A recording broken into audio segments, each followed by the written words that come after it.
तुलसी के पौधे की इस जानकारी को सभी महिलाएं ध्यान से सुने। घर परिवार में हमेशा सुख समृद्धि रहेगी।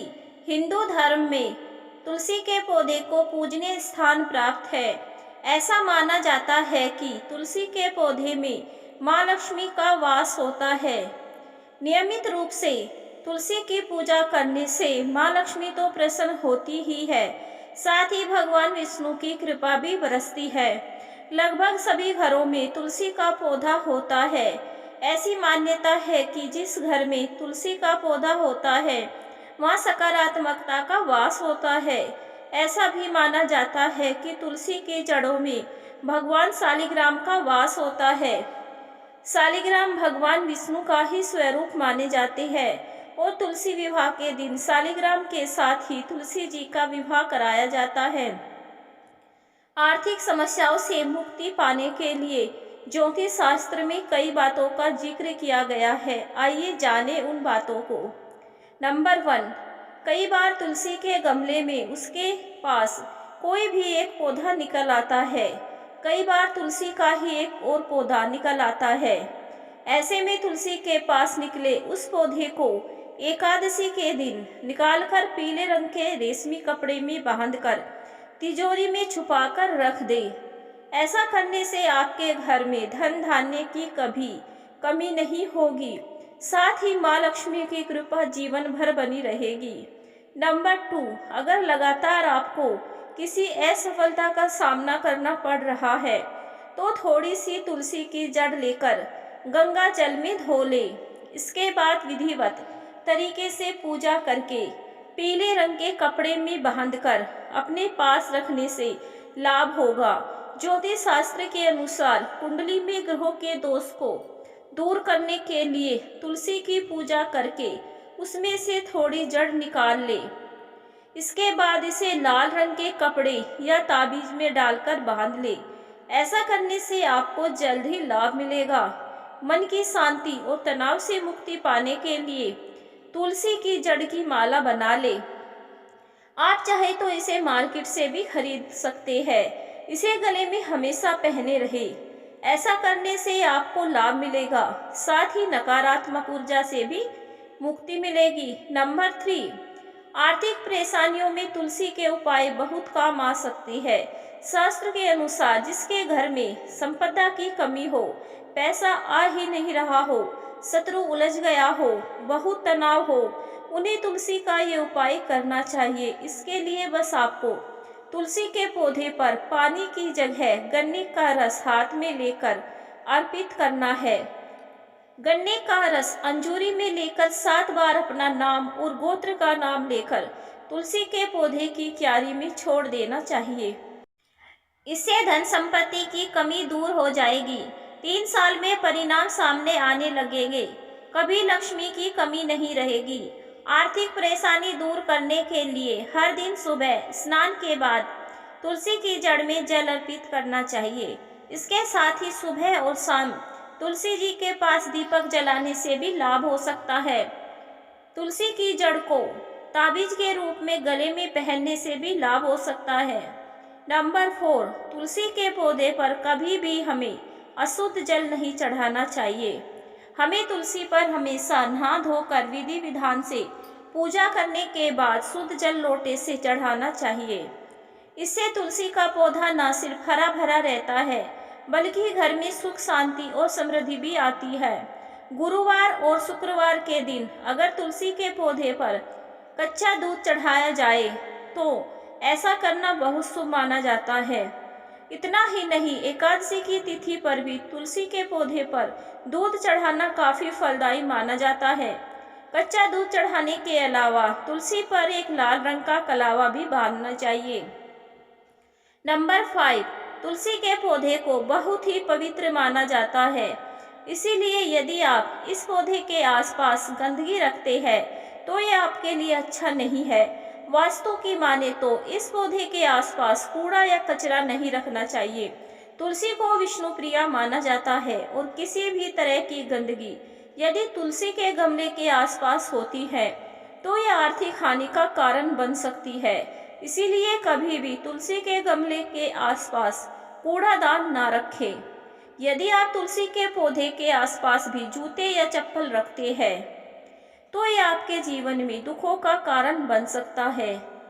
तुलसी को माता लक्ष्मी का ही स्वरूप माना जाता है, इसीलिए तुलसी के पौधे के पास जूते या चप्पल रखने से माता लक्ष्मी रूठ जाती है और ऐसे घर में कंगाली आने से कोई भी नहीं रोक सकता है। इस पौधे की वास्तु के अनुसार न रखने से भगवान विष्णु भी नाराज हो जाते हैं। कई लोग तुलसी के गमले में शिवलिंग रख देते हैं और वही तुलसी और शिवलिंग का पूजन करते हैं, लेकिन वास्तु के अनुसार कभी भी तुलसी के पौधे में शिवलिंग नहीं रखना चाहिए। दरअसल तुलसी का पूर्व जन्म में नाम वृंदा था और वह जालंधर नाम के एक राक्षस की पत्नी थी, लेकिन जालंधर के अत्याचार को देखकर भगवान शिव ने उसे मार दिया। तभी से शिव जी को तुलसी दल न चढ़ाने की सलाह दी जाती है और इसी वजह से तुलसी के पौधे में कभी भी शिवलिंग नहीं रखना चाहिए। नंबर 6, एक पौराणिक कथा के अनुसार एक दिन तुलसी देवी गंगा घाट के किनारे से गुजर रही थी और उस समय गणपति जी वहां पर ध्यान कर रहे थे।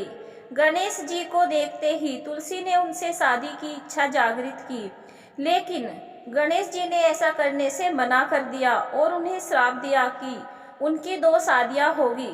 लेकिन तुलसी के श्राप की वजह से गणेश जी की पूजा में तुलसी का इस्तेमाल वर्जित है।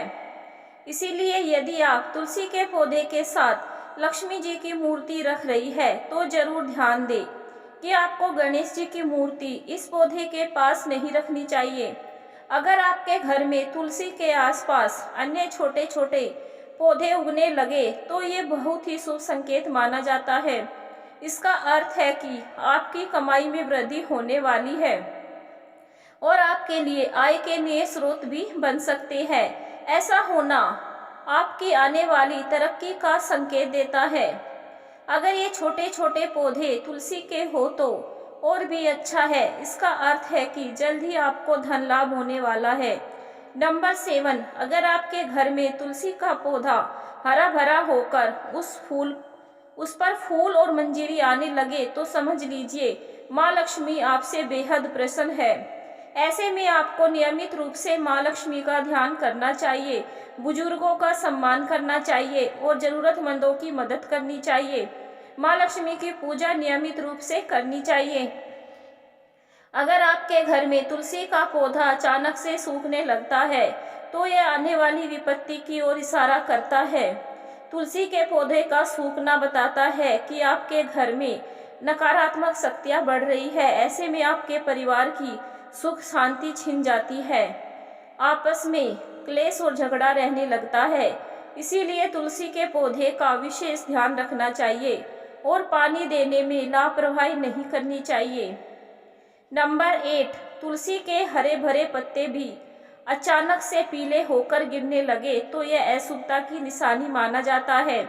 इसका अर्थ है कि आपको आने वाले समय में आर्थिक संकट का सामना करना पड़ सकता है। ऐसे में आपको सतर्क हो जाना चाहिए और धन का खर्च सोच समझकर करना चाहिए। इस समस्या से छुटकारा पाने के लिए तुलसी के गमले के नीचे रोजाना घी का दीपक जलाएं। कई बार ऐसा होता है कि तुलसी के पौधे के पास चींटियां जमा होने लगती है, मिट्टी में अपना घर बना लेती है या फिर अन्य कीड़े मकोड़े लगने लगते हैं। ऐसा होना बहुत ही अशुभ माना जाता है। इसका अर्थ है कि आपके परिवार में जल्द कोई गंभीर रूप से बीमार पड़ सकता है और उनका इलाज करवाने में भारी धन की हानि हो सकती है। इसीलिए ध्यान रखें कि तुलसी पर कभी भी मिठाई या फिर प्रसाद चढ़ाए तो उसे कुछ समय बाद ही वहां से उठा ले, नहीं तो चींटियां लग जाएगी। नंबर 9, पौराणिक कथा के अनुसार एक बार माँ लक्ष्मी, माँ सरस्वती और माँ गंगा के बीच किसी बात को लेकर बहस हो जाती है और यह बहस इतनी बढ़ जाती है कि एक दूसरे को वे शाप दे देती है। गंगा माँ ने माता लक्ष्मी से कहा कि तुमने मुझे नदी का वेग बनाया है तो मैं तुम्हें शाप दे देती हूँ कि तुम एक पौधा बन जाओ, जो वृंदा बनकर बाद में तुलसी का पौधा बनी। तभी वहाँ माता पार्वती आ जाती है और कहती है कि आखिर आप लोग एक दूसरे से क्यों लड़ रहे हैं? माँ गंगा कहती है कि लक्ष्मी मेरे ऊपर हंसी है, इसीलिए मैंने उन्हें श्राप दे दिया। इस बात पर माँ पार्वती कहती है कि आप लोगों ने गुस्से में एक दूसरे को श्राप दे दिया, लेकिन इस बात का भान है कि श्राप के कारण कितना कष्ट झेलना पड़ता है। माँ पार्वती कहती है कि 84 लाख योनियों में से 20 लाख योनियां वृक्ष और पौधे की है। लक्ष्मी, तो आप बताए कि एक बार पौधे के रूप में धरती में जाने के बाद आपको वृक्ष या पौधे के रूप में किस किस योनि पर रहना पड़ेगा? माँ लक्ष्मी को अपनी भूल का पछतावा हुआ और उन्होंने माँ पार्वती से सहायता मांगी और कहा कि कुछ ऐसा हो सकता है कि 20 लाख योनियों में से एक बार में ही छूट जाऊं। ऐसे में माँ पार्वती ने कहा कि इस श्राप का हल मेरे पास तो नहीं है, लेकिन इसका हल महादेव ही बता सकते हैं। महादेव ही है जो हर तरह की योनि से छुटकारा दिला सकते हैं। तब माँ पार्वती ने भोलेनाथ से कहा कि कोई ऐसा उपाय बताइए प्रभु कि माँ लक्ष्मी तुलसी के बाद किसी अन्य योनि का दुख न भोगे। तब महादेव ने इस उपाय को बताया। कार्तिक माह में लक्ष्मी जी ने तुलसी के क्यारे के रूप में प्रकट हुई। कहा जाता है कि द्वादशी तिथि के दिन तुलसी के पौधे में लगी मंजरी को तोड़कर शालिग्राम को अर्पित कर दे। ऐसा करने से माँ लक्ष्मी का पौधे की योनि से मुक्ति मिल जाती है और वह किसी अन्य पेड़ पौधे की योनि में नहीं जाती है और मोक्ष पा लेती है। इसके साथ ही ऐसा करने से व्यक्ति को माँ लक्ष्मी सुख समृद्धि, धन संपदा, ऐश्वर्य का आशीर्वाद देती है। तुलसी मंजरी को भगवान कृष्ण को भी चढ़ा सकते हैं। ऐसा करने से माँ लक्ष्मी के साथ कृष्ण भगवान प्रसन्न होते हैं।